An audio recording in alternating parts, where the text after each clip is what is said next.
ಸರ್ಕಾರಿ ಸಾರ್ವಜನಿಕರ ಆಸ್ಪತ್ರೆಯಲ್ಲಿ ಬೆಂಗಳೂರಿನ ನಿಮ್ಹಾನ್ಸ್ ಎಎಚ್ಟಿ ಗ್ರಾಮೀಣ ಸಮುದಾಯಗಳ ಸಮಗ್ರ ಮಾನಸಿಕ ಆರೋಗ್ಯ ಕಾರ್ಯಕ್ರಮ ಮತ್ತು ತಂಬಾಕು ಮುಕ್ತ ದಿನಾಚರಣೆಯನ್ನು ನಡೆಸಲಾಯಿತು. ಸೊ ಅಪ್ಪ ಅಮ್ಮ ತಂಬಾಕು ಬಳಸೋದ್ರಿಂದ ಮಕ್ಕಳಲ್ಲಿ ಈ ರೀತಿ ಸಮಸ್ಯೆಗಳು ಬರುತ್ತೆ. ನೋಡಿ, ನಾವಲ್ಲೆಲ್ಲ ಪೋಸ್ಟರ್ಸ್ ಎಲ್ಲ ಹಾಕಿದೀವಿ. ಸೊ ಇದನ್ನ ನೀವು ಫೋಟೋ ಬೇಲೂರು ನಗರದ ಸರ್ಕಾರಿ ಸಾರ್ವಜನಿಕರ ಆಸ್ಪತ್ರೆಯಲ್ಲಿ ಬೆಂಗಳೂರಿನ ನಿಮ್ಹಾನ್ಸ್ ಎಎಚ್ಟಿ ಗ್ರಾಮೀಣ ಸಮುದಾಯಗಳ ಸಮಗ್ರ ಮಾನಸಿಕ ಆರೋಗ್ಯ ಕಾರ್ಯಕ್ರಮ ಮತ್ತು ತಂಬಾಕು ಮುಕ್ತ ದಿನಾಚರಣೆ ನಡೆಸಲಾಯಿತು. ಇದೇ ಸಂದರ್ಭದಲ್ಲಿ ಸಾರ್ವಜನಿಕರು ಉದ್ದೇಶಿಸಿ ಮಾತನಾಡಿದ ಬೆಂಗಳೂರಿನ ನಿಮ್ಹಾನ್ಸ್ ಆಸ್ಪತ್ರೆಯ ಮಾನಸಿಕ ಆರೋಗ್ಯ ಬೋಧಕರಾದ ಸುಭಾಷ್ ಎಚ್.ಜೆ. ತಂಬಾಕು ಅಭ್ಯಾಸದಿಂದ ಕೇವಲ ತಂಬಾಕು ಬಳಸುವವರಿಗೆ ಮಾತ್ರ ತೊಂದರೆ ಆಗುವುದಿಲ್ಲ. ತಂಬಾಕು ಬಳಸುವ ವ್ಯಕ್ತಿಯ ಅಕ್ಕಪಕ್ಕದ ಮತ್ತು ಮಕ್ಕಳಿಗೆ ವಿಪರೀತ ಪರಿಣಾಮ ಬೀರಲಿದ್ದು, ಸಾರ್ವಜನಿಕರು ತಂಬಾಕು ಸೇವನೆಯಿಂದ ಹತ್ತಾರು ಮಾರಕ ಕಾಯಿಲೆಗಳಿಗೆ ತುತ್ತಾಗುತ್ತಿದ್ದಾರೆ.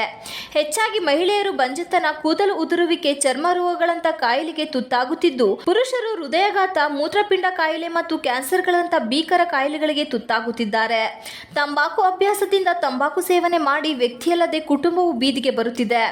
ಇದರಿಂದ ತಂಬಾಕು ಅಭ್ಯಾಸದಿಂದ ದೂರವಿರುವ ಬಗ್ಗೆ ಬೇಲೂರು ಸರ್ಕಾರಿ ಆಸ್ಪತ್ರೆಯ ಕೊಠಡಿಯ ಸಂಖ್ಯೆ 54 ಮೊದಲನೇ ಮಹಡಿಯಲ್ಲಿ ತಂಬಾಕಿನಿಂದ ದೂರವಿಡುವ ಆರೋಗ್ಯ ಶಿಬಿರವನ್ನು ಬೆಂಗಳೂರಿನ ನಿಮ್ಹಾನ್ಸ್ ಆಸ್ಪತ್ರೆ ಮತ್ತು ಬೇಲೂರು ತಾಲೂಕು ಸಾರ್ವಜನಿಕರ ಆಸ್ಪತ್ರೆ ಸಹಯೋಗದಲ್ಲಿ ತಾಲೂಕು ಮುಕ್ತ ಶಿಬಿರ ಹಮ್ಮಿಕೊಂಡಿದ್ದು, ತಂಬಾಕು ಬಳಸುವವರು ಇಲ್ಲಿಗೆ ಭೇಟಿ ನೀಡಿ ಹೆಚ್ಚಿನ ಮಾಹಿತಿ ಮತ್ತು ಚಿಕಿತ್ಸೆ ಪಡೆಯಬಹುದೆಂದು ಹೇಳಿದರು. ಇದೇ ಸಂದರ್ಭದಲ್ಲಿ ತಂಬಾಕು ಮುಕ್ತ ಬೀದಿ ನಾಟಕ ಪ್ರದರ್ಶನ ಮಾಡಲಾಯಿತು. ಇದೇ ಸಂದರ್ಭದಲ್ಲಿ ಡಾಕ್ಟರ್ ಸುಧಾ ಬೇಲೂರು, ಸರ್ಕಾರಿ ಆಸ್ಪತ್ರೆ ಆಡಳಿತ ಅಧಿಕಾರಿ ಡಾಕ್ಟರ್ ಪ್ರಮೋದ್, ಡಾಕ್ಟರ್ ರಾಜು, ನಿಮ್ಹಾನ್ಸ್ ಆಸ್ಪತ್ರೆಯ ಡಾಕ್ಟರ್ ಲತಾ, ಸಿಬ್ಬಂದಿಗಳಾದ ಸುಜಾತ, ಸುಭಾಷ್, ಪಲ್ಲವಿ, ಮಂಜು, ಕವಿತಾ ಸೇರಿದಂತೆ ಇನ್ನಿತರರು ಹಾಜರಿದ್ದರು.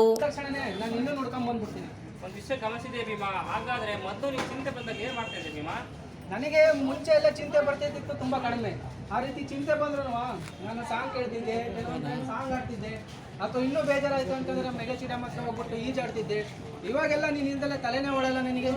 ಓ, ಆ ಥರ